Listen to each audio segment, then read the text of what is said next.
নামটা শুনে একটু অন্যরকম লাগছে, তবে এই রান্নাটা আসলে আমারই সৃষ্টি, আর এই জন্য নামটাও আমি দিয়েছি।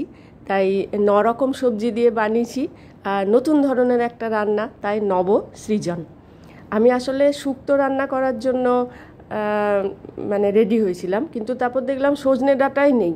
তো ভাবলাম ঠিক আছে, শুক্তোতে তো প্রচুর অন্যান্য মশলা ফসলা লাগে, তো আমি না হয় আজকে একটু কম মশলা দিয়ে হালকা ফুলকা কিছু রান্না করি। তার জন্য আমি 9 রকম সবজি নিয়ে ধুয়ে কেটে নিয়েছি একটু লম্বা লম্বা করে। তারপর আসল হচ্ছে 5 ফোড়ন। 5 ফোড়নটা আমি একটু শুকনো খোলায় ভেজে, শুকনো কড়াইয়ে ভেজে গুঁড়ো করে রেখেছি। তারপর বড়ি ভেজে রাখলাম, করলাগুলো ভেজে নিলাম, তারপর বেগুন, কুমড়ো, এগুলো সব আলাদা আলাদা করে একটু করে ভেজে তুলে রাখলাম। এই রান্নাটা করার জন্য অনেকটা শুক্তো মতোই, তবে অন্যান্য মশলা লাগছে না। এটার জন্যই আমি গরমের মধ্যে তো সর্ষে, কাজু বা এই ধরনের কিছু না দিয়ে রান্না করব, তাই এটা করলাম। তো আমি এবার কড়াইয়ে একটু সর্ষে ফোড়ন দিলাম, সর্ষের তেলে, আর 5 ফোড়ন দিলাম। মূলত 5 ফোড়নই এই রান্নাটার মানে একমাত্র মশলা।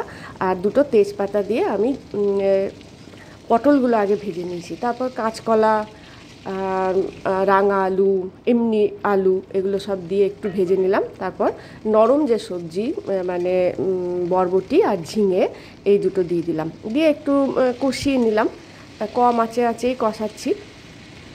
একটু কষানো হয়ে গেলে তারপর আমি এর মধ্যে দিলাম নুন আর হলুদ।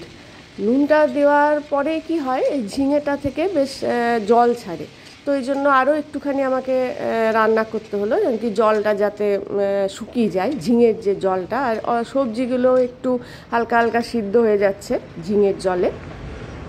তো এইটা হয়ে যাওয়ার পর আমি ভেজে যে তুলে রেখেছিলাম ওই কুমড়ো, বেগুন, বড়ি, তারপর আর কি রেখেছে, এই সবজিগুলো আমি সব দিয়ে দিলাম।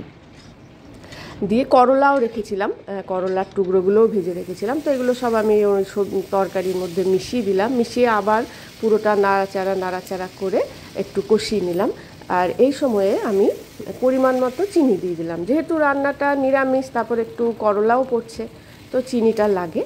এইবার আমি দিলাম আসল যে মশলা, সেটা হচ্ছে ওই ভেজে রাখা 5 ফোড়নের গুঁড়োটা। এইটা দিলেই মানে সবজিটার মধ্যে একটা আলাদা টেস্ট, আলাদা স্মেল চলে আসে। তো ভীষণ ভালো লাগে, সবজিটা খেতে খুব ভালো। তো এবার আমি একটু জল দিয়ে দিলাম, জল দিয়ে আমি পুরো সবজিটাকে ঢাকা দিয়ে দেবো সেদ্ধ করার জন্য।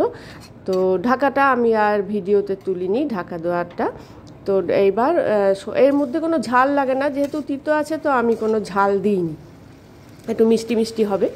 এবার আমার রান্নাটা হয়ে এসছে, আমি এর মধ্যে সবশেষে একটু ঘি ছড়িয়ে দিলাম, 8 চামচ মতো ঘি দিলাম। ঘি দেওয়াতে আরও ভালো হয়, 5 ফোড়নের ওই ভাজা 5 ফোড়নের সঙ্গে এই তেজপাতা আর ঘিয়ের গন্ধটা মিলে খুব সুন্দর একটা গন্ধ আসে, আর তরকারিটা খেতে খুব ভালো হয়। এই একটা তরকারি দিয়েই পুরো খাওয়াটা